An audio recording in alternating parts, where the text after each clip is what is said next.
मेरा नाम अर्शी है। आज का दिन मेरे लिए बेहद खास था क्योंकि आज मेरी नौकरी का पहला दिन था।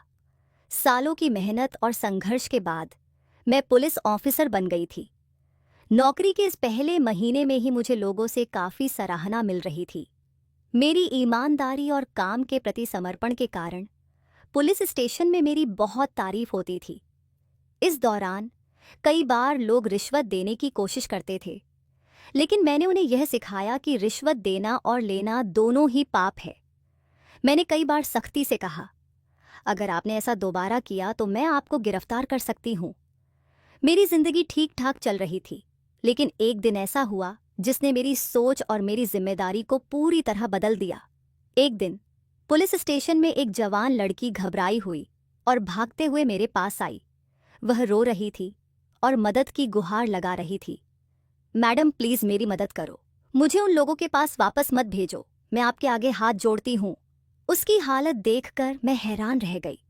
उसके सिर पर चोट लगी थी और खून बह रहा था। मैंने उसे शांत किया और कहा, डरो मत, आराम से बताओ, आखिर हुआ क्या है। उसने कांपती आवाज में कहा, मैडम, मैं एक बहुत बड़े अपराधी के खिलाफ रिपोर्ट दर्ज करवाने आई हूँ। मैंने अपने साथी महिला अधिकारी को बुलाकर रिपोर्ट लिखने को कहा। जब उसने उस व्यक्ति का नाम बताया तो मैं चौंक गई। यह वही इंसान था जिसकी पूरे शहर में तारीफ की जाती थी। मैं खुद को संभालते हुए लड़की से बोली, तुम जानती हो तुम किसके खिलाफ बात कर रही हो? वह बोली, जी मैडम, मैं जानती हूँ, लेकिन अब मुझे किसी से डर नहीं लगता। मैं आपको उस इंसान की सच्चाई बताना चाहती हूँ। वह अपनी छवि के पीछे छुपकर कितने गंदे काम करता है। लड़की ने बताया, उस व्यक्ति के घर में लड़कियों को रखा जाता है और उनके साथ बुरा सलूक किया जाता है। मैंने अपनी आंखों के सामने एक लड़की को मरते देखा। वह मासूम थी। उसके माता पिता उसे उस इंसान के पास सुरक्षित समझकर छोड़ गए थे, लेकिन वहां उसका शोषण हुआ और कोई उसकी मदद नहीं कर पाया। वह तड़प तड़प कर मर गई। लड़की ने आगे कहा, मैं वहां से जान बचाकर भागी हूं, अब आप ही मेरी मदद कर सकती हैं। मैंने उससे पूछा, तुम्हारे साथ क्या हुआ और जिस लड़की की बात कर रही हो उसके साथ क्या हुआ था?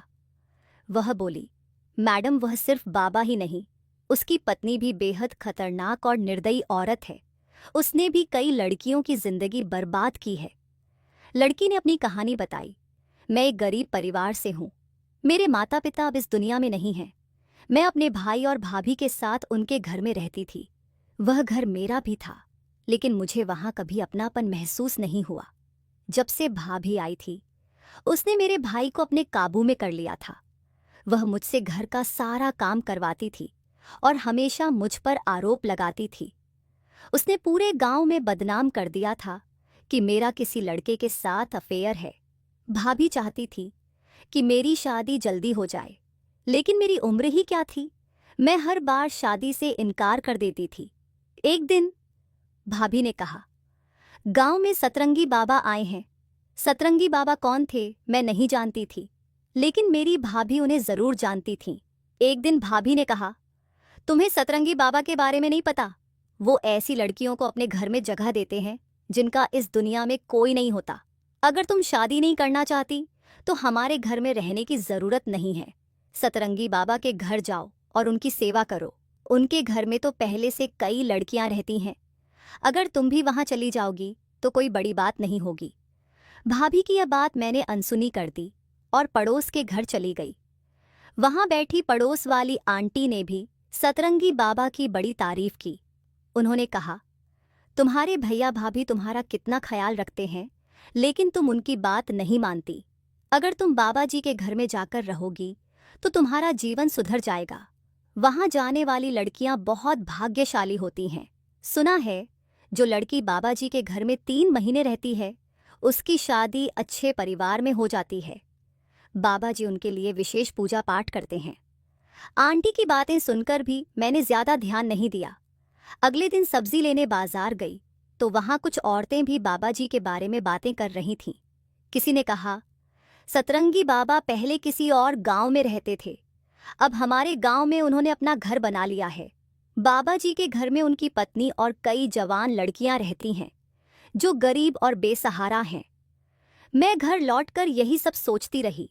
वैसे भी मेरी भाभी हमेशा मुझे मेरी साधारण शक्ल सूरत को लेकर ताने देती थीं। उनकी बातों से परेशान होकर मेरे मन में विचार आया कि क्यों न मैं भी सतरंगी बाबा के घर चली जाऊं। कुछ दिनों बाद मेरे लिए शादी का रिश्ता लेकर लोग आए। मेरी भाभी ने जबरदस्ती मेरा रिश्ता तय कर दिया, लेकिन मैं शादी नहीं करना चाहती थी।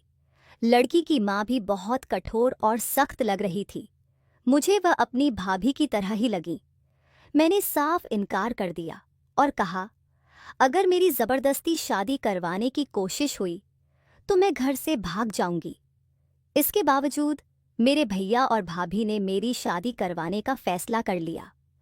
मेरे पास अब बस एक ही रास्ता बचा था, घर से भागकर सतरंगी बाबा के घर जाना। मैंने घर से भागने का साहस किया और बाबा जी के घर पहुंच गई। वहां बाबा अपने भक्तों के साथ बैठे थे। मैंने उनके सामने हाथ जोड़े और कहा, बाबा जी, मुझे यहाँ रहने की अनुमति दें। मेरे भैया भाभी मेरी जबरदस्ती शादी करवा रहे हैं। मैं अपने घर में नहीं रहना चाहती। बाबा जी ने मुझे तसल्ली दी और कहा, बेटी, अब तुम हमारे घर में रहोगी। यहाँ तुम्हें खाने पीने की कोई कमी नहीं होगी। तुम्हें अच्छे कपड़े पहनने को मिलेंगे और रहने की जगह भी दी जाएगी। हम तुम्हें वह सब सिखाएंगे जो एक अच्छे इंसान को जानना चाहिए। भगवान की सीधी राह पर चलने का भी ज्ञान दिया जाएगा। बाबा जी ने मेरी मदद की। यह देखकर वहां मौजूद सभी लोगों ने उनकी तारीफ शुरू कर दी। एक औरत ने कहा, लड़की, तुम बहुत भाग्यशाली हो कि बाबा जी ने तुम्हें अपने घर में जगह दी। बाबा जी का घर बहुत बड़ा है। वहां ऐसी कई लड़कियां रहती हैं जिनके पास कोई सहारा नहीं है। बाबा जी हर किसी को अपने घर में जगह नहीं देते। तुम मजबूर थी, इसलिए तुम्हारी मदद की गई। लोगों की बातें सुनकर मुझे लगा कि बाबा जी का घर सच में मेरी परेशानियों का हल हो सकता है। मुझे वहां के माहौल और लोगों की बातें सुनकर थोड़ी राहत मिली। यह शुरुआत थी, लेकिन मुझे नहीं पता था कि बाबा जी और उनके घर का असली सच क्या है। मैंने सोचा, शायद मेरी जिंदगी अब बेहतर हो जाएगी। लेकिन क्या ऐसा सच में हुआ? यह तो आने वाला समय ही बता सकता था। सोना है कि बाबा जी जिसके सिर पर हाथ रखकर आशीर्वाद देते हैं, वह लड़की अपनी ससुराल में राज करती है। यही वजह है कि बहुत सी लड़कियां बाबा के पास जाने की ख्वाहिश रखती हैं। गांव के लोग बाबा जी की खूब तारीफ करते हैं और उनकी छवि एक अच्छे इंसान की बनी हुई थी। मैं भी सोचती थी कि बाबा जी वाकई नेक इंसान होंगे, लेकिन उनकी असली सच्चाई मुझे तब पता चली जब मैंने उनके घर में रहना शुरू किया। बाबा जी का असली चेहरा बहुत डरावना था। वह इंसान अच्छा तो क्या, शायद सबसे बुरा था। गांव के लोग तो उन्हें भगवान की तरह मानते थे। जब मैं बाबा के घर गई, मेरे भैया भाभी मुझे लेने नहीं आए। गांव वालों ने उन्हें बता दिया था कि मैं घर छोड़कर बाबा के पास चली गई हूं। भैया भाभी वैसे भी मुझे घर से निकालना चाहते थे, इसलिए उन्होंने मेरी जबरदस्ती शादी तय कर दी थी।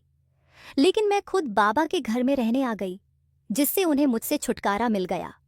बाबा ने मुझे एक महिला के हवाले कर दिया जो पहले से ही उनके घर में काम करती थी।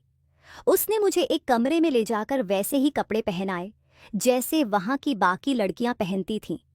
फिर उसने कहा कि मुझे भी घर का काम करना होगा। बाबा का घर बहुत बड़ा था और वहां की सभी लड़कियां सारा काम करती थीं। उनकी पत्नी, जो रानी की तरह रहती थी, हर काम का आदेश देती थी। पहले ही दिन मुझे ढेर सारे कपड़े धोने का काम दिया गया। घर में वॉशिंग मशीन थी, लेकिन बाबा की पत्नी ने कहा कि यहाँ मशीन इस्तेमाल नहीं होती। मुझे हाथ से ही कपड़े धोने पड़े। गर्मी और थकावट के कारण पहले ही दिन मेरी तबीयत बिगड़ गई। उन्होंने मुझे एक कमरा दिया जो जेल जैसी जगह थी, छोटा सा कमरा जिसमें लोहे की सलाखें लगी थीं। वहां के कमरे सच में जेल जैसे थे। जो लड़कियां बाबा के घर आती थीं, वे अपनी मर्जी से बाहर नहीं जा सकती थीं। उस घर में पहली रात मैंने अपने सामने के कमरे में एक लड़की को देखा। वह बहुत कमजोर और डरी हुई थी। उसकी उम्र मुश्किल से 15 साल होगी। वह बेबस हालत में बिस्तर पर पड़ी थी।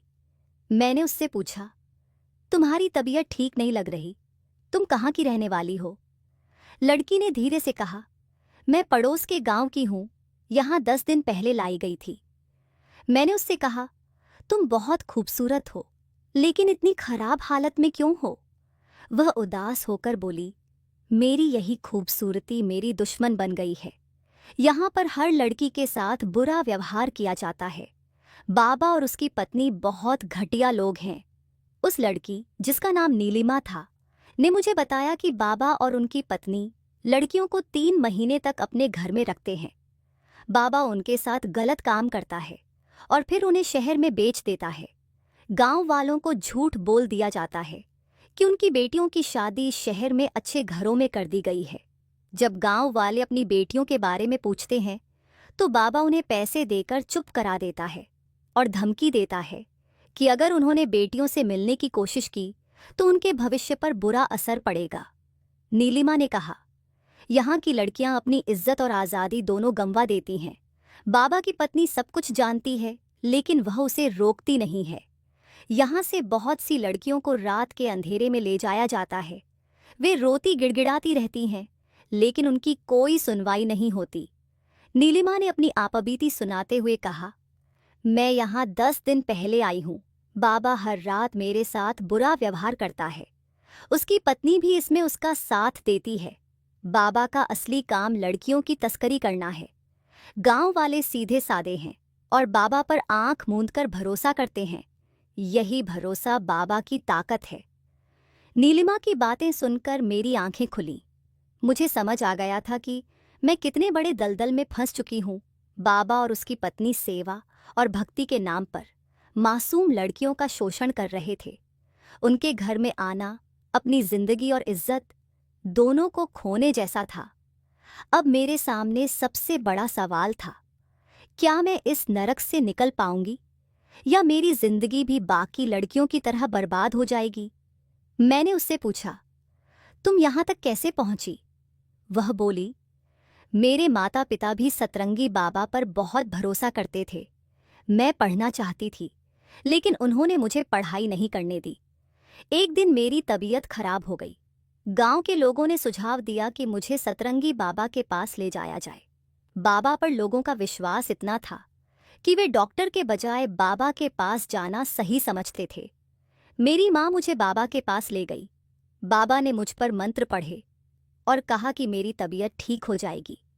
वह मुझे बड़ी गौर से देख रहा था। जब हम वहां से जाने लगे तो बाबा ने मेरी माँ से कहा, क्या तुम अपनी बेटी को मेरे पास छोड़कर जाना चाहोगी? मैं उसकी कुंडली के दोष दूर कर दूंगा और उसका भविष्य सुधार दूंगा। माँ बाबा की बातों में आ गई। वह बाबा से प्रार्थना करने लगी कि वह मुझे अपने पास रख ले। उन्होंने सुना था कि बाबा जिन लड़कियों को अपने पास रखते हैं उनकी शादी शहर के बड़े बड़े लोगों से होती है, लेकिन मुझे यह सब अजीब लग रहा था। मैंने माँ से बहुत मिन्नतें की कि मुझे बाबा के पास मत छोड़ें, पर उन्होंने मेरी एक नहीं सुनी। वह बोली, यह तुम्हारे भले के लिए है। यहाँ रहोगी तो तुम्हारी किस्मत बदल जाएगी। अगर घर लौटोगी तो तुम्हारी शादी किसी गरीब आदमी से होगी और तुम्हारी जिंदगी हमारी तरह गरीबी में ही कटेगी। मैंने रोते हुए कहा, माँ प्लीज़ मुझे अपने साथ ले चलो, लेकिन वह बाबा के कहने पर मुझे छोड़कर चली गईं। बाद में पिता भी आशीर्वाद देकर खुशी खुशी लौट गए। बाबा ने उन्हें समझा दिया था कि 3 महीने बाद मेरी शादी शहर के किसी बड़े बिजनेसमैन के बेटे से हो जाएगी। माता पिता इस झूठ को सच मानकर ऐसे खुश हो रहे थे जैसे कोई बड़ा इनाम मिल गया हो। मुझे उन पर अफसोस हो रहा था। उन्होंने अपनी ही बेटी को एक ढोंगी बाबा के हवाले कर दिया। नीलिमा यह सब बताते हुए रो रही थी। उसने कहा, तुम अपने कमरे में जाओ। यहाँ कोई औरत जांच करने आती है कि सब लड़कियां अपने कमरे में हैं या नहीं। अगर उसने तुम्हें मेरे कमरे में देखा तो तुम्हें सजा मिलेगी। मैं चुपचाप अपने कमरे में लौट आई और सोचने लगी कि अगर मुझे घर से भागना ही था तो किसी और जगह क्यों नहीं गई। अपने भैया भाभी की मर्जी से शादी कर लेती तो कम से कम एक साधारण लेकिन सुकून भरी जिंदगी तो होती। यहाँ तो ऐसा लगता है जैसे मैं नर्क में फंस गई हूँ। अगले दिन हमें काम पर लगा दिया गया। मुझे और नीलिमा को मालकिन के कमरे की सफाई का काम दिया गया। मैंने नीलिमा से कहा, हमें यहाँ से भागना होगा। नीलिमा ने मुस्कुराते हुए कहा, तुम्हें लगता है कि मैंने भागने की कोशिश नहीं की? मैंने कई बार कोशिश की, लेकिन हर बार नाकाम रही। अब काम पर ध्यान दो वरना मालकिन आ जाएगी। हम सफाई कर रहे थे, तभी गलती से मेरा हाथ लगने से टेबल पर रखा शीशे का फ्लावर पॉट गिरकर टूट गया। उसकी आवाज बहुत तेज थी। नीलिमा ने घबराकर मुझे देखा और कहा, तुमने यह क्या कर दिया? मालकिन तुम्हें सजा देगी। उसने मुझे कमरे से बाहर जाने को कहा। मैं जैसे ही बाहर निकली, मालकिन कमरे में आ गई। उन्होंने नीलिमा को कांच के टुकड़े उठाते देखा और गुस्से में उसकी तरफ बढ़ी। मालकिन ने नीलिमा के बाल पकड़कर उसे पीटना शुरू कर दिया। वह चिल्लाते हुए बोली, मनहूस, कोई काम ढंग से नहीं कर सकती। यहाँ सभी लड़कियां अच्छा काम करती हैं, लेकिन तू हर बार गड़बड़ करती है। मैंने मालकिन को रोकने की कोशिश की और कहा, इसमें नीलिमा की गलती नहीं है, यह गलती मेरी है। मालकिन ने मुझे जोर से धक्का दिया और कहा, इसमें मत पड़, वरना तेरी भी यही हालत करूंगी। उन्होंने मुझे कमरे से बाहर निकाल दिया। मालकिन ने नीलिमा को डंडे से बहुत बुरी तरह मारा। नीलिमा की चीखें सुनकर मैं दरवाजे पर खड़ी होकर रो रही थी और प्रार्थना कर रही थी कि मालकिन उसे छोड़ दें। जब मालकिन बाहर आईं तो उन्होंने मुझसे कहा, इसे उठाकर इसके कमरे में ले जाओ और वापस काम पर लग जाओ, वरना तेरी भी यही हालत करूंगी। मैंने नीलिमा को सहारा देकर उसके कमरे तक पहुंचाया। वह इतनी घायल थी कि ठीक से चल भी नहीं पा रही थी। उसकी हालत देखकर मेरा दिल रो रहा था। मुझे अब समझ में आ गया था कि इस घर में लड़कियों की कोई इज्जत नहीं है। मैंने नीलिमा को सहारा दिया और उसके कमरे तक ले गई। मैंने उससे पूछा, तुमने मेरी गलती अपने ऊपर क्यों ले ली? नीलिमा ने आंसुओं से भरी आंखों से जवाब दिया, मेरी जिंदगी तो यहाँ आकर पहले ही बर्बाद हो चुकी है। यहाँ रोजाना मुझ पर अत्याचार होता है, लेकिन तुम तो नई आई हो। मैं नहीं चाहती कि तुम्हारे साथ भी वही हो जो मेरे साथ हो रहा है। उसने मेरी ओर और विनती भरी नजरों से देखा और कहा, अगर तुम्हें यहाँ से भागने का कोई मौका मिले तो प्लीज भाग जाओ। ये जगह बहुत खतरनाक है। यहाँ से कोई सही सलामत लौटकर नहीं जा सकता। शायद भगवान तुम्हारी मदद कर दें। मैंने नीलिमा का हाथ थामते हुए कहा, मैं यहाँ से भागने की कोशिश नहीं करूंगी, लेकिन अगर भागने का मौका मिला तो तुम्हें अपने साथ ले जाऊंगी। नीलिमा ने निराशा भरी आवाज में कहा, अब मैं यहाँ से भागकर क्या करूंगी? मेरे साथ तो इतना बुरा हो चुका है कि अब मेरी जिंदगी किसी तरह बस खिंच रही है। फिर उसने मुझे कमरे से जाने को कहा, अगर देर हो गई तो तुम्हें सजा दी जाएगी। मैं अपने काम में लग गई, लेकिन मेरा ध्यान बार बार नीलिमा की तरफ ही जा रहा था। उसकी हालत बेहद खराब थी। बाकी लड़कियों के साथ ऐसा नहीं हो रहा था जैसा नीलिमा के साथ हो रहा था। यह सिर्फ इसलिए था क्योंकि बाबा की नज़र नीलिमा पर थी। रात में अचानक एक औरत मेरे कमरे में आई और बोली, चलो, बाबा ने तुम्हें बुलाया है। मैं उसकी बात सुनकर कांप उठी। मुझे समझ आ गया कि बाबा मुझे क्यों बुला रहा है। नीलिमा की बातों ने मुझे डर और बेचैनी से भर दिया। मैंने चिल्लाते हुए कहा, मैं वहां नहीं जाऊंगी। उस औरत ने मुझे थप्पड़ मारते हुए कहा, तुझे जाना ही पड़ेगा। यहाँ जो भी लड़की आती है उसे ये सब सहना ही पड़ता है। नीलिमा मेरी चीख सुनकर कमरे से बाहर आई। उसने उस औरत से कहा, इसे छोड़ दो, लेकिन वह औरत नीलिमा पर भी चिल्लाने लगी और उसे पीटना शुरू कर दिया। नीलिमा ने मेरी तरफ देखा और फुसफुसाई, भागो, अभी भागने का यही मौका है। हम दोनों वहां से भागने लगे, लेकिन हमारे भागने की खबर पूरे घर में फैल गई। बाबा और उसकी पत्नी भी बाहर आ गए। बाकी औरतों ने हमें पकड़ लिया। हमें पीटा जाने लगा। नीलिमा ने बाबा को गुस्से में कहा, तू ढोंगी है, इस मासूम लड़की को तो छोड़ दे, भगवान तुझे कभी माफ नहीं करेंगे। बाबा गुस्से से चीखते हुए अपनी पत्नी को इशारा किया। पत्नी ने डंडा मंगवाया और नीलिमा को बेरहमी से मारना शुरू कर दिया। मैं नीलिमा को बचाने की कोशिश करती रही, लेकिन बाबा ने मुझे थप्पड़ मारकर चुप करा दिया। नीलिमा तड़पते तड़पते जमीन पर गिर पड़ी। उसके शरीर पर गहरे घाव थे। बाबा की पत्नी की मार से उसकी हालत इतनी खराब हो चुकी थी कि वह आखिरकार दम तोड़ बैठी। सुबह बाबा ने नीलिमा के माता पिता को बुलाया। उसने कहा, तुम्हारी बेटी बुखार की वजह से मर गई। हम उसे बचाने की बहुत कोशिश कर रहे थे, लेकिन जब नीलिमा के माता पिता ने उसका शव देखा तो वे समझ गए कि बुखार से उसकी मौत नहीं हुई। उसकी शरीर पर चोट के निशान थे। उन्होंने बाबा से जवाब मांगा। बाबा ने उन्हें चुप कराने के लिए पैसे देने की कोशिश की, लेकिन जब उन्होंने इनकार किया और सच बताने की धमकी दी तो बाबा ने पिस्तौल निकाल ली और कहा, अगर ज्यादा बोलोगे तो तुम दोनों को भी जान से मार दूंगा।